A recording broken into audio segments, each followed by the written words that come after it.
Yo, what's up, ladies and G's? Welcome back to the Level Up Daily Podcast. I'm your host, DeAndre Evans, and today I have a very special guest on the show. I have the former CEO of the legendary Lee Steinberg Sports Agency and the co-founder of the CEO of Sports One, arguably the number one sports marketing firm in the world. He started from the bottom and yet became a millionaire in just 9 months out of law school and a multi-millionaire by the time he was 32. But then he went broke, and yet he made it all back again and is now an insanely and successful entrepreneur, philanthropist, who through hardships was able to regain his footing and has written 2 number one best-selling books on the subject of success, Connected to Goodness and Compassionate Capitalism. He also shares his principles on his top 5 iTunes business podcast, The Playbook, and one of his principles is find ways to serve others. And to that end, him and his business partner, Hall of Fame quarterback Warren Moon, has a charitable component, and this rule has only accelerated the business growth. Through Sports One, they are concurrently involved in many projects with the world's best and biggest sports events, such as Super Bowl, the Pro Football Hall of Fame, the Masters, and countless others. His passion about helping others has received countless awards, including being honored by the one and only Marshall Goldsmith Top 100 Business Podcasts and Coaching Programs in the world, and has been named the chairman of the Unstoppable Foundation. I have the man who both Forbes and Entrepreneur named one of the top keynote speakers on the planet, Variety Magazine Sports Humanitarian of the Year, Dave Meltzer. Hey, what's going on, Dave? How you doing? That's awesome. I haven't heard an intro like that since Tom Bilyeu. That was amazing, buddy. I really, I always say people when I hear that, such a long list, I always say, if my mom heard that, the first thing out of her mouth would be, yeah, but my other son's a doctor. Yeah. I mean, it's only right? Bringing a legend, of your caliber onto the show, it's only right that you go all the way from the top to the bottom. So you gotta list all the accolades there. Thank you so much. Well, I'm excited to be on the daily, and let's get this thing going. What's going on? Absolutely. Well, that's the question for you. Like, what's going on? Where you at right now? Are you getting ready to go on to an event? Are you going out to a business meeting? Like, what's going on in your world? Just been blessed today. I got Brandon Steiner coming to the office. Have a little bit of interview with him for his new book. Scott Duffy and his whole program are coming in. Randy Garn, one of the world's best, is coming in the office. We have interviews today. Most importantly, every Friday I'm in the office. I do training. My goal, my mission is to empower others to be happy through gratitude, empathy, accountability, and effective communication, which are the 4 things that I learned when I lost everything. It's the 4 pillars of my life. It's how I think that we can live our lives with value and to be of service and to truly be happy. And so I am always excited about a Friday and just blessed to get to do all of these different things in a gorgeous, beautiful day here in Irvine, California. Absolutely. Right on with that, man. Especially Fridays are always a good day, at least for everyone, right? Every day is a good day for me. Right. I'm a get to do guy, man. So every day I am not dreading Mondays, and I don't celebrate Friday. I celebrate anything celebratable. I look for the blessings in everything. So my Mondays are Fridays and my Fridays are Fridays. Amen to that. Now, usually I like to open up the floor to our guests that we have on to the show just to, give a brief background. But today I want to do something different, considering that it's Friday, right? It's one of your best days. It's every day, right? Let's do like a flashback Friday type of moment. Like, let's dive back into like the younger days where it all started, from the rag to riches story. Like, where were you from? What was you like as a kid, that whole spill?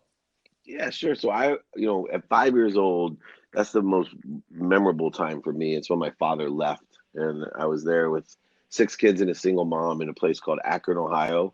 I was actually born in the same hospital as LeBron James and Steph Curry, so I Nice. thought I was going to be the next commissioner of basketball, but I really just had one goal in life, even at 5 years old, and that was to be rich. Mm-hmm. I wanted to be rich with one purpose and one passion, and that's because unlike people that blow smoke up your butt and tell you, I had it so hard. I lived in a 2-bedroom apartment with 6 kids and a single mom that was a substitute teacher that worked 2 jobs just so we could have food.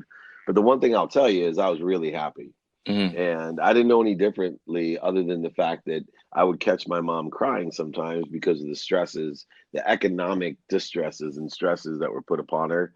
And so in my mind at 5 years old, because you don't listen to your parents ever, you watch them. And by watching my mom, I decided, man, I'm going to make her happy, and I'm going to buy a house and a car, and I'm going to if I can make her happy the way she's made me happy and my siblings happy, then I truly will understand and experience happiness. So I went on a journey to make a lot of money, to be extremely wealthy, and thought I'd be rich by playing football. That was Yeah. my original idea, and I actually got a scholarship to play football. Nice. And played football in college. Had one skill playing football, and that's I could run scared faster than they could angry. So Yeah. I was born out of having a big mouth and running around a 2-bedroom apartment after talking trash to my brothers, and then realizing that I had great speed and great agility, but not to the point to be an NFL star. And so then I went back to what my mom always told me: doctor, lawyer, or failure. And I wanted to be a doctor. Yeah. Quickly realized, as my brother taught me the most valuable lesson of my life, to be more interested than interesting, because I thought doctors didn't have to be in hospitals, and I hated hospitals. And at 18 years old, at 147 pounds and 5'7", Yeah. football was out of the picture professionally, and so was being a doctor. And all I had was one lesson, and that was to be more interested than interesting. And so decided to follow my mom's advice and go to law school, where I graduated, and a second great lesson came up because I was offered 2 jobs during a great recession in the early 1900s. That was, number one, to be an oil and gas litigator, easily make enough money to buy my mom a house and a car, or work in the internet. Take my law degree, not utilize it other than the experience of going and sell legal research online and on CD-ROM. Nice. And my mom told me without blinking that I better become a lawyer, because the internet was a fad. Wow. And that was the lesson that I learned. Is very, very valuable lesson. Just because someone loves you doesn't mean they give you good advice. And what happens is we take advice from people who love us but don't know what the heck they're talking about, and then we resent them, right? We resent them for having what they want us to have, not what we want to have.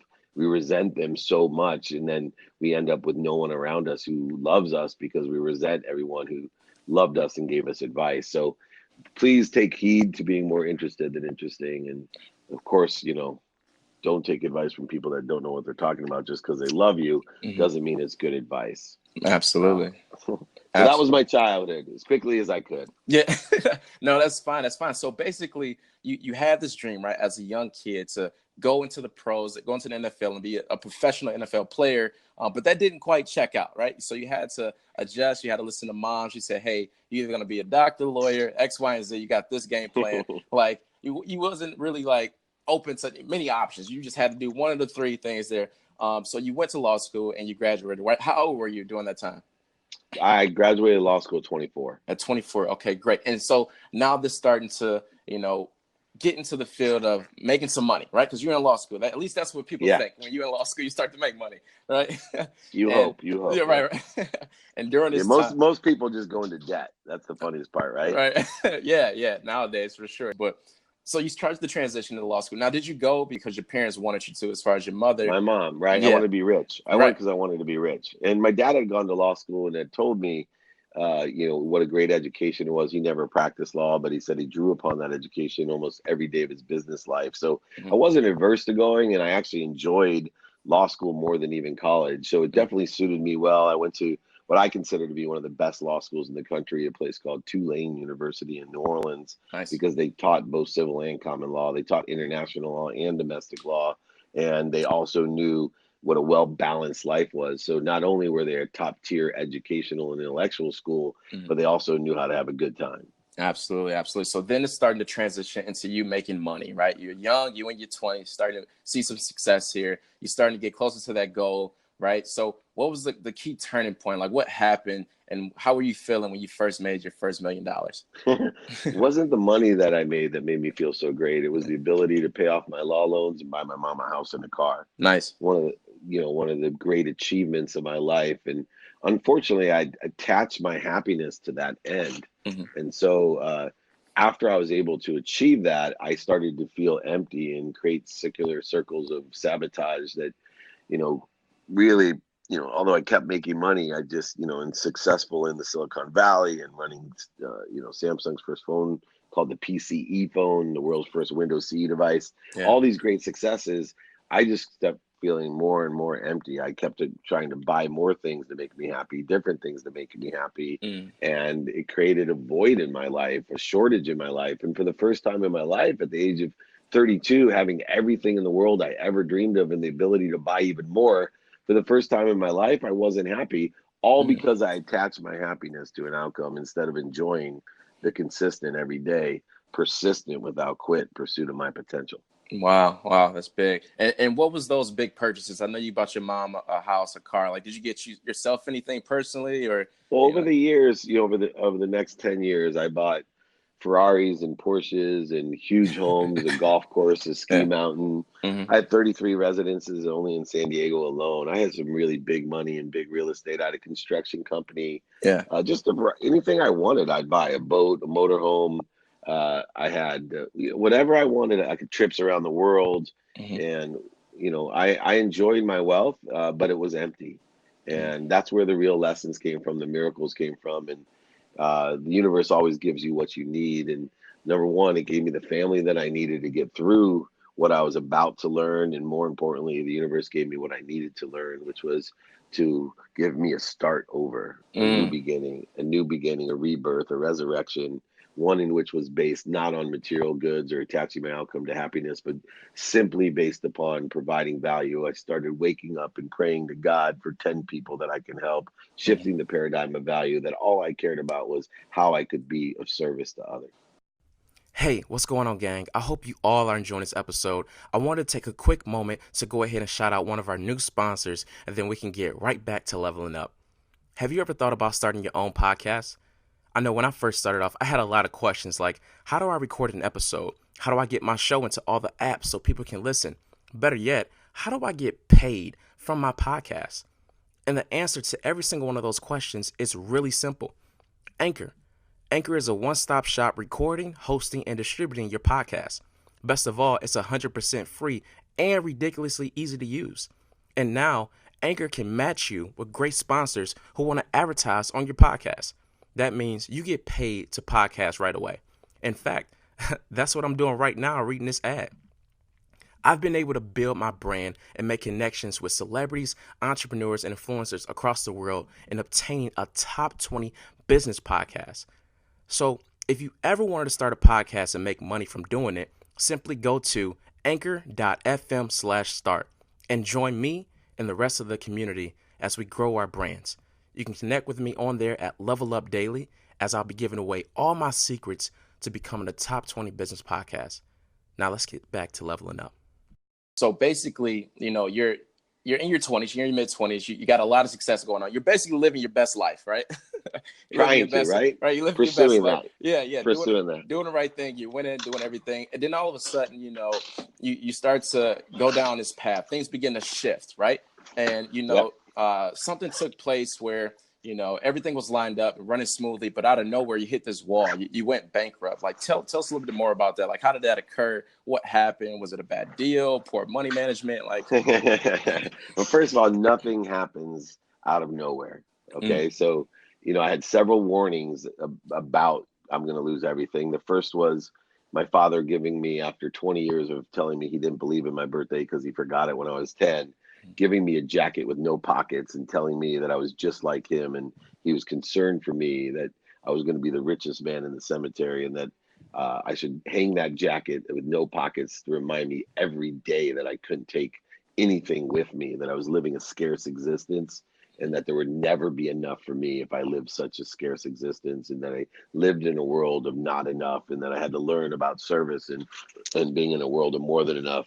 And then moreover, my best friend warned me I was surrounding myself with the wrong people, the wrong ideas, and he wouldn't hang out with me anymore because I was hanging out with those people, and told me specifically, when I said I'm not doing the things they're doing, you cannot lie to yourself. You can lie to me, but do not lie to yourself. And then finally, my wife telling me I better go take stock in who I am, when I came home caught in a lie at 5:30 in the morning after partying with Little John, the rapper, yeah. telling me I better take stock in who I am Hmm. and what I want to become.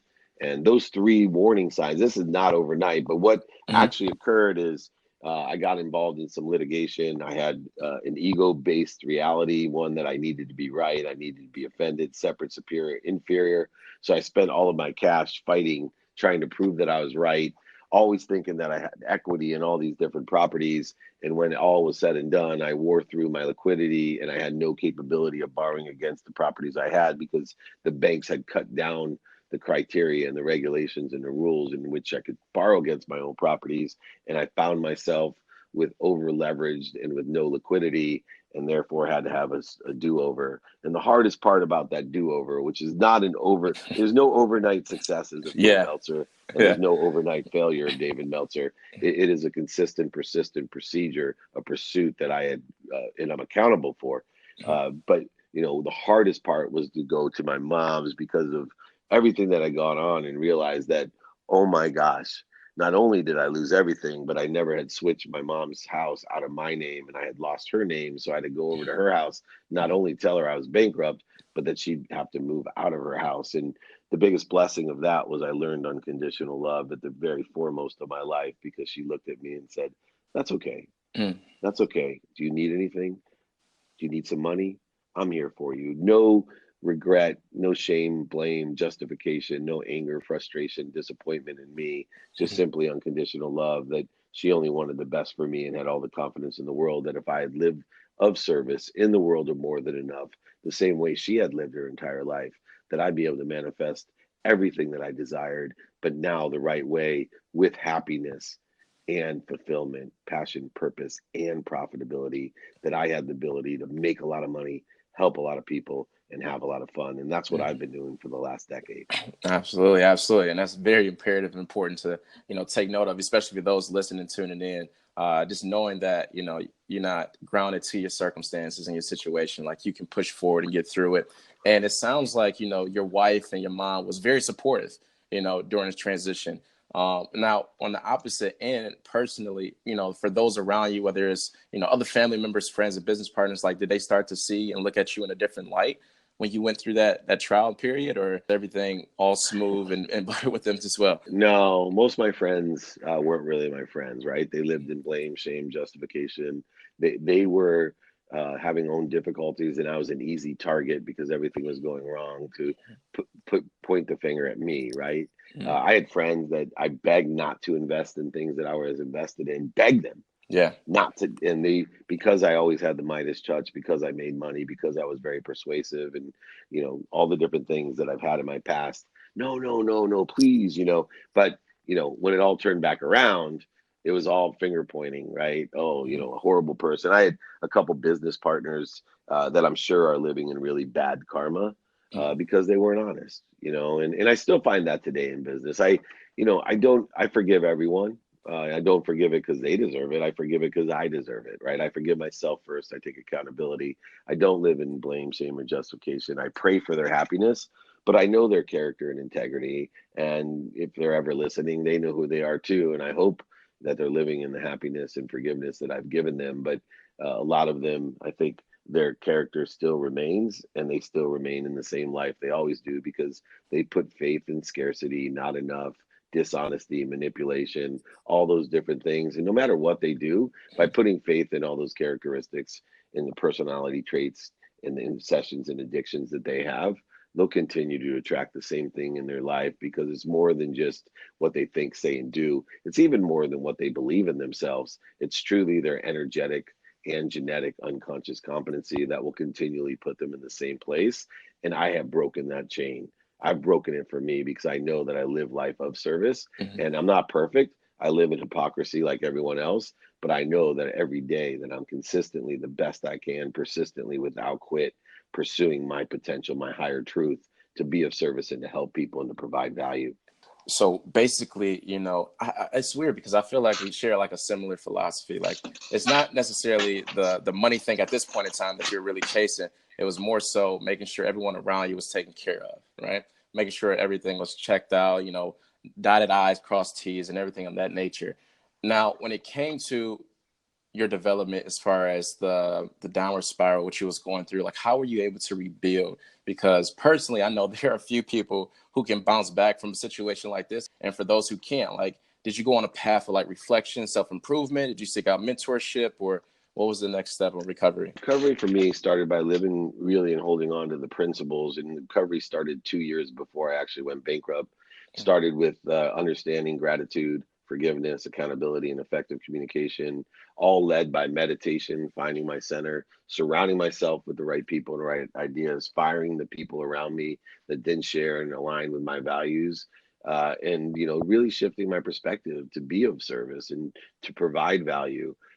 In studying not how to make money, but how to keep money. The Rockefellers, the Vanderbilts, understanding what family banks and family offices do, and understanding how to preserve wealth for the benefit of others in the long run, understanding what products, people, and passions and purposes all were aligned with those principles that I had developed, and then given the platform to share that via my books like Connected to Goodness and Passionate Capitalism, and my new pamphlet with Jack Canfield, the #1 author of all times, Unstoppable, which goes to the Unstoppable Foundation for Charity, and all the stages I get to speak on, and Elevator Pitch, the #1 digital show, and my top 5 podcast, The Playbook, and all these different things that I do. They're of service. And the irony of it is I have more than I've ever dreamed of, and I live in a world of more than enough. And that's the process of living a principled, passion, purposeful existence, and being of service. That's the simple change that occurred in my life and continues to occur and still evolve and develop every day of my life. Absolutely, absolutely. And now I know personally, I don't have you long. I know you had you for like a good solid 20 minutes here. So I want to be conscious of your time here, and probably just to end it on this last question, if we can get to it. Of course. But personally, I know I read a little bit about your principles that you shared recently in your success book, Connected to Goodness, right? And you have this mantra that you just stated earlier, make a lot of money, help a lot of people, have a lot of fun. If you don't mind, what would be, some key takeaways you can give to someone listening, tuning in right now, who may be going down a similar path that you journeyed down so far? Like, what principles can they apply within their journey to help them along the way? That's a great question. The principles that apply are very simple. There's 4. #1, you got to live with gratitude. Gratitude gives you perspective. It makes your past better. The lessons and miracles of the past give you a better present, which then will actually give you a great future. And it'll make your future so bright. By putting faith in the future, you'll get more of what you do want instead of putting faith in what you don't want. Gratitude has a greater depth than just being thankful for what you have. It actually is part of appreciation, meaning not only am I thankful for everything I have, but I'm adding value to it and then giving it away. And when you give it away, that's when you know what you have. So #1 principle is gratitude. 2 would be forgiveness or empathy. And there's only one person to forgive. That's yourself. And once again, you can't give what you don't have. So if you haven't forgiven yourself, you can't forgive others. Living in forgiveness is living at peace and joy, living at center. You won't waste any time with ego-based emotions like the need to be offended, the need to be right, the need to be separate, inferior, superior, fearful, anxious, guilty, etc. So forgiveness allows you to live at center and not experience the waste of energy or emotional waste. 3rd is accountability. Simply live your life with 2 questions. What did I do to attract it to myself? And what am I supposed to learn from it? Find blessings, the get to attitude, not the got to attitude. Find the blessings in everything that you do, and find those miracles in everything you do. And there will be no struggles, no tribulations or trials, simply just adding value and appreciation through forgiveness and accountability. And then finally, truly understanding effective communication. We can only be manipulators unless we have an inspired life. Then we can be motivators. And in order to be a motivator, we need to inspire each other, but we can't inspire each other until we live an inspired life.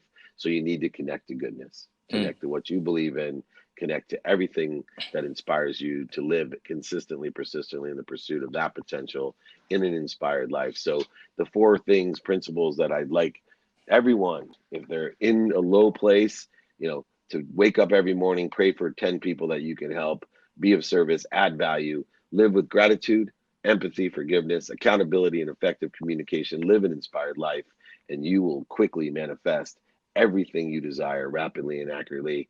I'll tell you, DeAndre, I really appreciate you being on the show, and more than happy to come back. Thank you so much for your time. Absolutely. And thank you so much for sharing your insight and providing those actionable steps that people can take. It's been a pleasure. I love having you on the show, and I definitely look forward to bringing you back on soon to finish up here. So with that being said, guys, until next time, much love, peace, and blessings.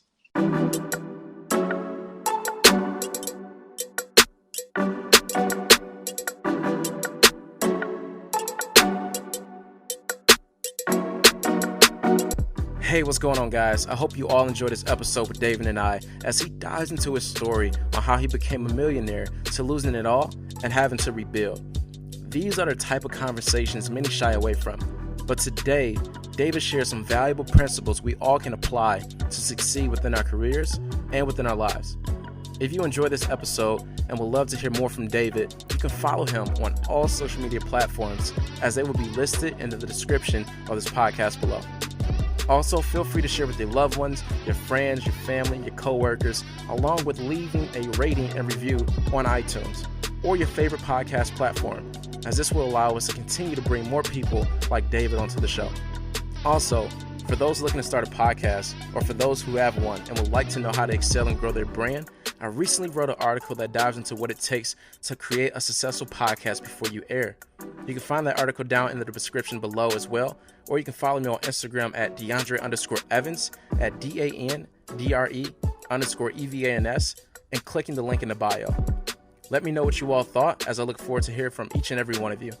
So with that being said, until next time, much love, peace, and blessings.